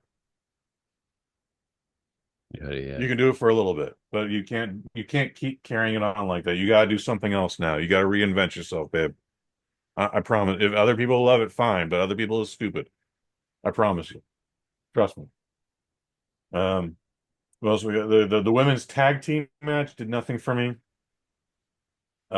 Lyra Valkyria. Yeah. We did way too much work to alter the name Valkyrie. Well, she's Irish, so that might be legit. Is she Irish? All right, cool. Do we know why Bayley was not in? Did she actually injure herself? No, it was just a way of shoehorning in the surprise of Becky Lynch is back. Well, that's stupid. No offense to Becky Lynch, that's fucking stupid. The biggest thing I got out of night 2 was the Intercontinental match and the champion Braun Breaker. Oh, I've never seen this gentleman before. You and I actually even texted a little bit about this before the show tonight. And I was just like, who is this dude walking in with mad Steiner Brothers energy? And then I kind of heard them say something like, he's one of the Steiner Brothers. And you're like, yeah, that's Rick Steiner's kid. And I was like, this makes so much goddamn sense. Like, the only thing that was missing from him was either the wrestling headgear or the chain or the link. chainmail headgear. And He 'cause, does. like, He does. When he speaks, he does sound way more like his uncle Scott Steiner. okay, But he's definitely a Steiner. they probably told him to do that. But no, just heavy Steiner energy coming out of this guy, and I was like, his name is Braun Breaker. Yeah, don't. Okay, but I guess, but like, wow, he gave this guy all the Steiner's moves. Like he's doing everything they're doing. I was like, I was very impressed with him. I was very disappointed to see him lose because that guy's a monster. Like he's not even a tall monster, but like he'll kill everybody. He'll give Brock Lesnar a run for his money. Don't let Brock Lesnar get your hands on you, Braun Breaker. He will fuck Brock Lesnar up, dude. I believe that with every drop in my blood. Do you know what the fun fact? Do you know the Mysterio, Steiner's? Do you know the Steiner's real surname? I don't. Is it Breaker? No. So this is where I guess I don't know if this who's the older brother. If he got the good one, I guess he did. Yeah, I don't know who's older either. So Rick Steiner is the older brother, and Scott Steiner is the Okay. younger brother. Copy that. And their surname is Rick Steiner. Rick Steiner. Oh, okay. That's fine. So it's Rick Steiner. So Rick's real name is Robert Rick Steiner. And Scott Steiner, his name is Scott Rick Steiner. Okay. It's kind of like Scott Rick Steiner is kind of like the Mario brothers. So his name's Mario. Yes. His name is Scott Rick Steiner. There's a tag team out here in Northern California that work with the Hood Slam promotion. They're actually responsible for getting fucking hell. Very skinny girl who drives out on a tank. Fuck, I know. She's a really nice girl too. She's Filipino. Yeah, she's a couple things, but yes. Green hair. Yes. God You know who damn I'm it. talking. I know who It's you're okay, talking you about. know. They trained her. The tag team is called the Stoner Brothers, and Nice. they're a set of twins. With the exception of one eye looks this way and the other eye looks that way on one of them. They are identical twins, and one is Rick Scott and Scott Rick, the Stoner Brothers. Nice. So that's where I was going about. But yeah, she is their claim to fame. They trained her. She is where she is right now because of them. That's just a fact. So, anyways, where were we going with this? So Braun Breaker. Sorry that dude lost the title. Dominic Mysterio looks like a registered sex offender. This needs to stop. Whatever you guys are doing with the company to this kid, knock it off. It's not okay. You made him a prison bitch for the last 2 years, and now he looks like a registered sex offender. Knock this shit off. It's not all right. And then he won the title, and I don't care about that. AJ Styles and Logan Paul kind of fell flat to me. Yeah. Should have been way better. Yeah, Logan Paul's like that seems to be like a thing of his matches. Like he's technically very good for someone who's only been wrestling for a short amount of time, but it's just kind of like it's good, but it's like Logan Paul? Yeah. Okay. I was gonna say AJ Styles been wrestling. Oh yeah, AJ's been doing it a while. Yeah. That match should have been way better than it was. I'm not saying it was bad, but it should have been way better than it was. And then Randy Orton and Joe Hendry. I don't know Joe Hendry, but I was excited. Like, oh, they let the TNA World Champion in. That's kind of exciting. Appears. I believe in Joe Mike, Hendry. if you have anything to add to that, besides the stupid song you're singing, I would love to know more about why Joe Hendry, TNA champion, was at WrestleMania. Because WWE and TNA Wrestling have a partnership now. And So look, but it's mainly to do with NXT. So like TNA will send some people over to appear on NXT, and NXT wrestlers, which is WWE's like developmental system area, Yeah. will go over to TNA and work there. So they have that little partnership going, and that's why every now and again TNA wrestlers will appear on WWE shows randomly. For This was a very funsies. exciting, again, without knowing who Joe Hendry was, seeing the TNA World Champion at WrestleMania. Well, that was exciting, and there actually should have been some build up to that. That should have been more than a surprise. I think they could have handled that way better, especially for Randy Orton's 20th WrestleMania. Apparently, Randy Orton's been to WrestleMania more than retiring John Cena, who we'll get to in a second here. Um, and then the match ended very short and quickly, which was it's fine. Something has to end short and quick. Why not that match? Ayo.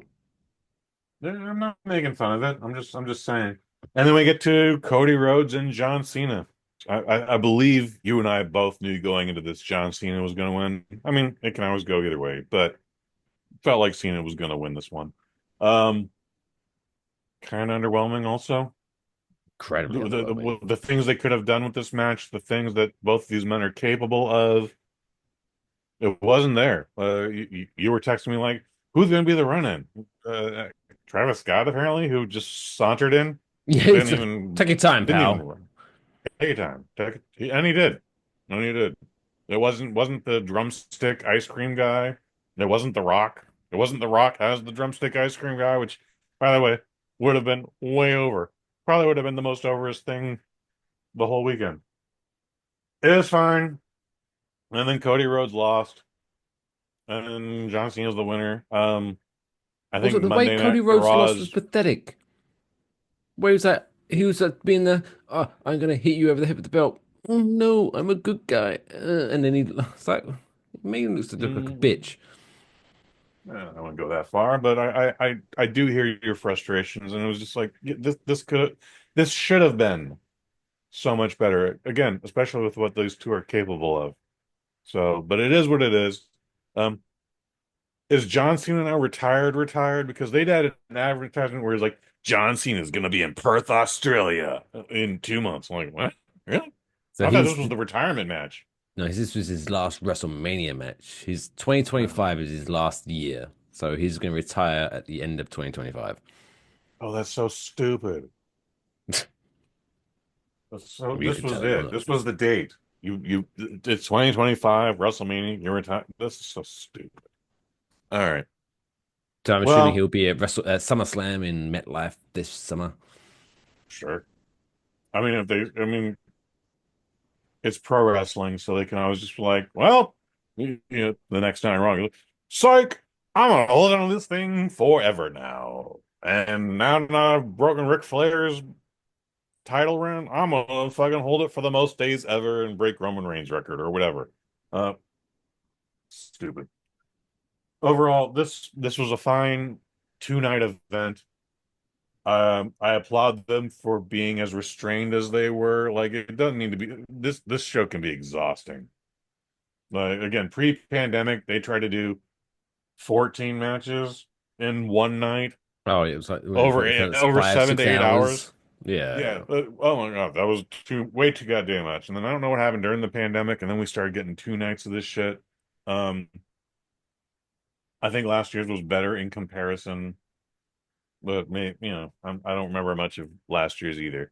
The biggest thing I took away from this entire weekend was WWE's announcement that their company, TKO, acquired the AAA Lucha promotion out of Mexico. That was the biggest thing I took out of this. That was the most exciting thing I heard. I'm actually looking forward to that cross promotion in June. I would very much like to see that.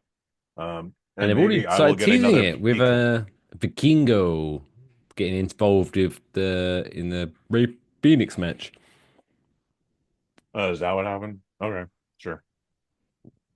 Way to pay attention. But yes, Worlds Collide is going to be very interesting. Yeah.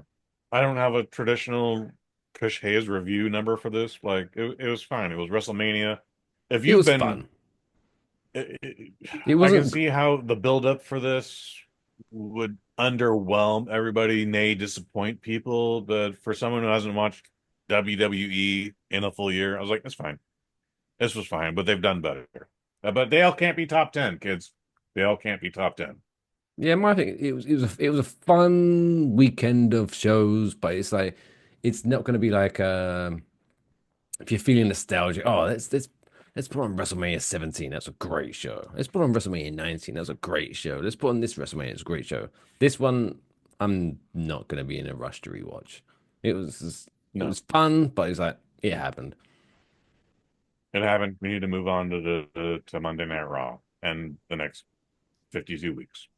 I don't need to rewatch next year's Travis WrestleMania Scott is back in New Orleans. I'm sorry, what? New Orleans. Next year's WrestleMania is back in New Orleans. It'll be fun. Hope so. Maybe I should go.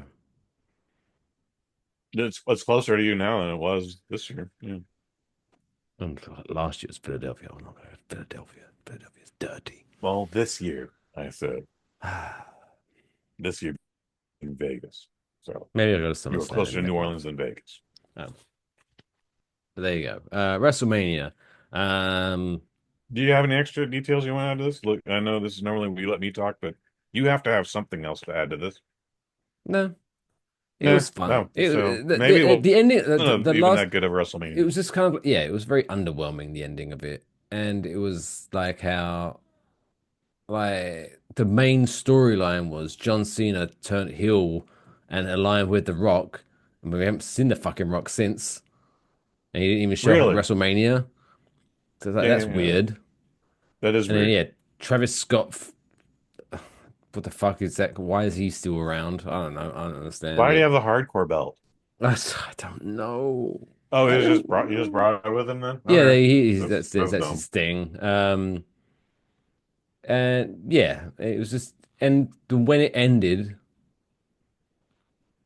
it was, whether it's good or bad, generally, like for example, last year's WrestleMania main event when Cody Rhodes defeated Roman Reigns for the title, it was a kind of like, whether you liked it or not, it was like, oh, there we go, that's the finish. Oh, that match is over. Oh, wow.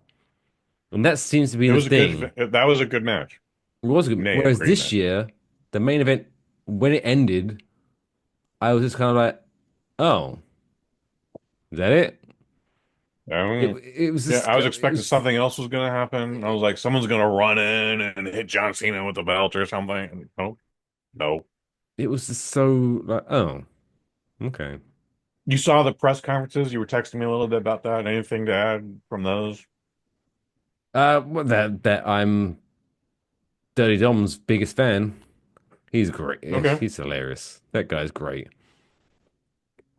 But yeah, that's about it. Okay. Becky Lynch. Again, so this is was why she injured? What happened to her? No, she just wanted to be a mum, so she took some time off. Okay, good for her. Yeah, but then at the press conference, she brought her baby girl out, and much like her actual baby girl. Yeah, much like, well, no, she's like, but if I had to guess, just like just when looking at her and hearing from her, maybe she's like 2, 3 years old. I don't know. Oh, okay, so but she brought her child out. Yeah, she brought a child out, and like it's one of those things that I can't be shocked, but this 3-year-old child is not a good interview. They're trying to recreate this bullshit that Steph Curry did back in 2015. It was, whatever. But yeah, but you can't complain. It's like, well, what fuck would you expect? She's a 3-year-old child. But at the same time, it's like, why is this 3-year-old child on my TV interrupting the interviews? Because a decade ago, Steph Curry brought his 3-year-old daughter into a press conference during the Western Conference Finals, and she just started babbling because that's what 3-year-olds did, and the press went wild. It was a very cute child. And while Steph was like, yeah, we went hard and worked together as a team, and we united as one, and stole all of his thunder to the point where she was headlines for like a week or so. And they're like, "Oh, Riley's back. Riley's doing another press conference. Let's get in on this." So they were trying to Riley's recreate that. back. It was dumb then. It is dumb today. In pod form. No offense to you, Little Miss Riley. You were 3. Your dad brought you on stage and you babbled. Way to go. But there you go. WrestleMania 41. It was a thing. Fun, but nothing to write home about. It was an event. I hope everybody that went there enjoyed their time because that was not a cheap ticket. No. The cheapest ticket was not a cheap ticket. Can we rule talk? Right. So, rest of the Raw after WrestleMania has happened. I bet. Yeah. It should be done by now. I want to give a quick shout out to a beautiful moment. So, John Cena came out. I don't know if you saw this. John Cena came out on Raw to celebrate his title victory. Okay. And he was saying it like, I'm the last real world champion. Screw everyone. Look at me. I'm the real world champion. And then whilst he was doing that, Randy Orton snuck into the ring behind him and was looking like, I'm going to RKO this motherfucker. And in the beautiful moment, John Cena turns around, I'm the best. And as soon as he sees Randy Orton, he goes, I'm the best. Shit. And then Randy Orton hits the RKO. It was perfect comedy timing. Okay. And so it looks like they're going to do one last time Randy Orton versus John Cena for the title. Randy Orton, a fantastic utility player. Again, 20 plus years. I remember John Cena's first introduction. His introduction should be the first time you meet him, but I remember John Cena, shiny boots and tights, talking about ruthless aggression to Kurt Angle. All right. And then I remember Randy Orton, the company, putting so much momentum and steam behind Randy Orton that he came down with some sort of like fatal disease. So the point where they're like, tore his pec or something. He had a bad something injury terrible happened to him where he was in a hospital and he might not ever come back, to the point where we're getting updates. It's like, Randy Orton's at 11%, folks, and he's climbing. And you're like, what? He was here for a cup of coffee. Why do we care? 20 years later, updates like, thankfully, I am now at 32% recuperation. Yeah, they dragged that shit out for a while. So it's crazy that these two guys are the oldest. What was crazy in the group. Is around that time kind of sucked in wrestling. It was a transitional period. But I understood that. At that time, you had John Cena, Randy Orton, Brock Lesnar, Batista, all in that same up and coming, and now sure, huge stars. Yeah, man, those are the huge stars. We also had the Basham brothers. We had Jazz, not so huge stars. The Basham Victoria, Victoria. Oh God, what that chick who did porn for a second and a half? Which one? She had a match with Trish Stratus where she grabbed her crotch and licked her finger. Mickey James. Mickey James, yes. We had Mordecai. Do you remember Mordecai? I remember how quick Mordecai's run, and yes. Mordecai. Shelton Benjamin, Charlie Haas, like that was a great class. World's greatest tag team. OVW class, that was amazing. And now they're all gone, except for Randy Orton and John Cena. And those two are soon to go too. Have you seen Batista lately? He lost a lot. He's a little smaller, but you brought that to my attention too. And he's just like, yeah, man, I'm like closer to 60 than ever. I don't want to work out every day. I'm like, good for you, Dave. But what's crazy, how big Dave Batista was. Still, he looks tiny, but he's like, yeah, I've slimmed down to about 240. It's like, what? Okay.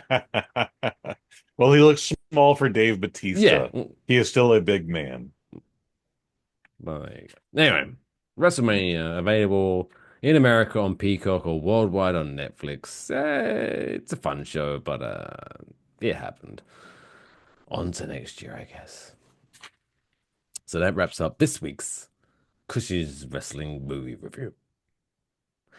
But it's now time to wrap this week's show up in a warm and fuzzy way and to send the crowd home happy, as I always say. It's now time for this week's Feel Good Story of the Week.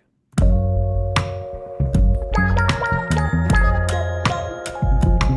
the coolest fucking story I've ever heard in my entire life. That's insane. Can I hear it again?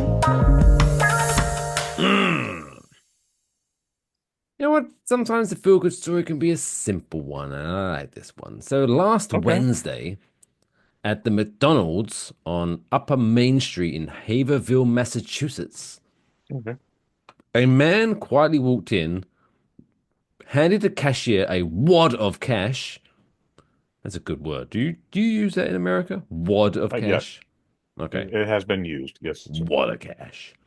And simply said that he wanted to pay for everyone's meals until the money ran out. Okay. Nice. So on that day from 1:30 p.m. to 5 p.m., franchise owner David Yee and his daughter Christine gave away 356 meals, all paid for by the anonymous donor. Christine, fair enough, said she was initially skeptical and became concerned that the money might be counterfeit. However, local police confirmed that the cash was real. Oh, that's such a sad thing to say. I mean, to be fair, though, it is the time we're in. Yeah, if someone came up to me and was like, "Here's a wad of cash," it's cool. Like, yeah, let's check this fucking shit. To celebrate the unexpected generosity, Christine invited McDonald's beloved purple mascot Grimace, to the restaurant and created special cards to hand out for each free meal. The cards decorated with red and yellow hearts read, "You have just received a random act of kindness. An anonymous Haverhill neighbor has paid for your McDonald's meal today. We hope this brightened your day. If you feel compelled, pay it forward to someone in your own way."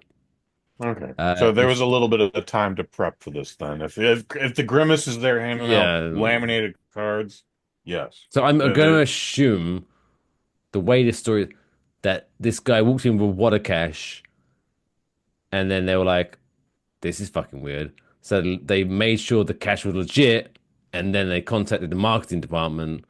So I don't think this was a spur of the moment, but still, it's pretty cool. There's probably a spur of the moment to the guy with a wad of cash, but Indeed. At the same time, they're like, hey, take your wad of cash, give us a cashier's check, please. And then we'll know that we don't have to bring cops in and have this shit. That's the saddest part of the story. But I was also like, well, this is the times we lived in. But also, I was under the impression like all this happened within a matter of 15 minutes. But no, Grimace is there.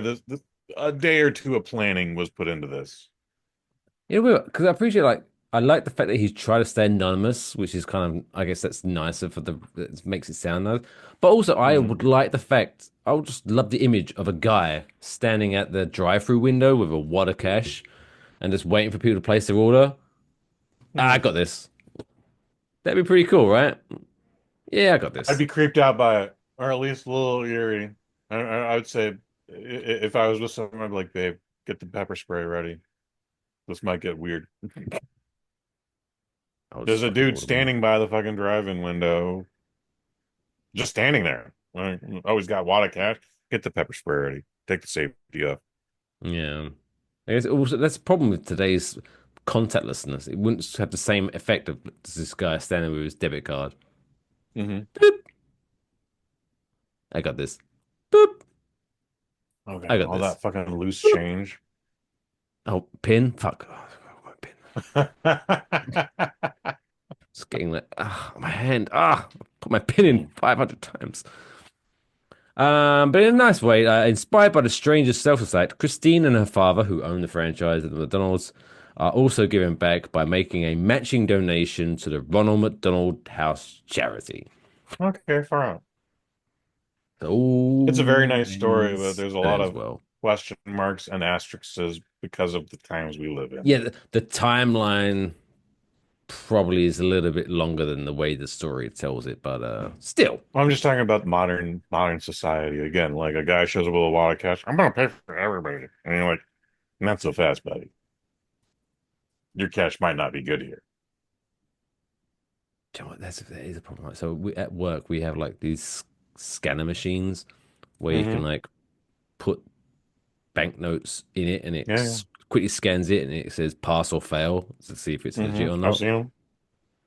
And it is so when like you put here's a check, and they put down a $100 bill, and they go keep the change, and you're like, oh, thank you, but then you have to have the awkward part of like, I need to get to the counterfeit checker before they leave, but I don't want to make this awkward, so you kind of have to like scoochy. Oh, thank you very much. I'm not really.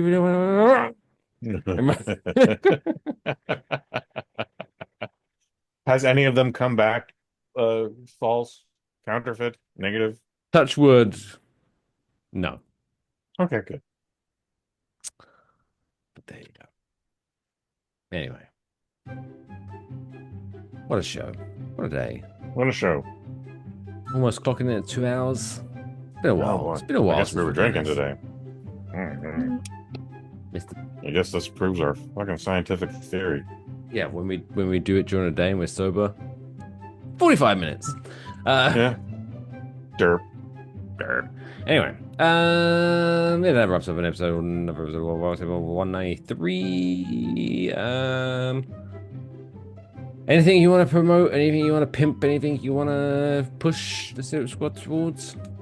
Nah, it's not the moment. I'm going to be on Saturday. I'm going to be at the Game 3 of the first round of the NBA playoffs. So if you peek in on ESPN, you might see the man on the bandana. Or if you're there, say hi. No, don't do that. I'll be busy working. Yeah, don't do that. Big fan. I'll just be like, all right. That's all you're going to get from me. And then I need to finish up watching Daredevil Born Again on. Oh, Disney great Plus. series, dude. I was very happy with the ending. It's a cliffhanger. Oh, fuck. No spoiler alert, but well, every time these streaming shows try to wrap things up, it gets wrapped up in the first 20 minutes of the last episode, and then it's 40 minutes of build up to the next series or season. And this one's it's not what I would have wanted, but it was the best thing we could have got. All I know is I did see a screen capture, and so I am excited by what's going to happen. So that's all. I don't know what that capture was, but okay, cool. Well, what's the pig Latin? I'm not the guy who needs the spoilers, so you tell me what you saw. Someone might listen. So the picture just featured Schmeredevil and Schmunisher standing next to each other. Okay, yeah, that's Daredevil and the Punisher are in the scene together.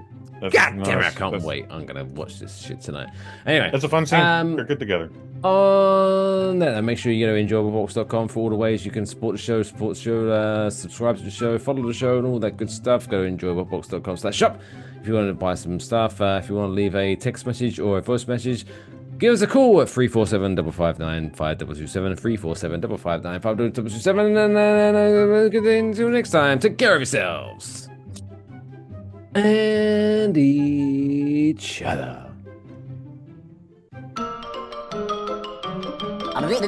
That's all, folks. Play me off, Johnny.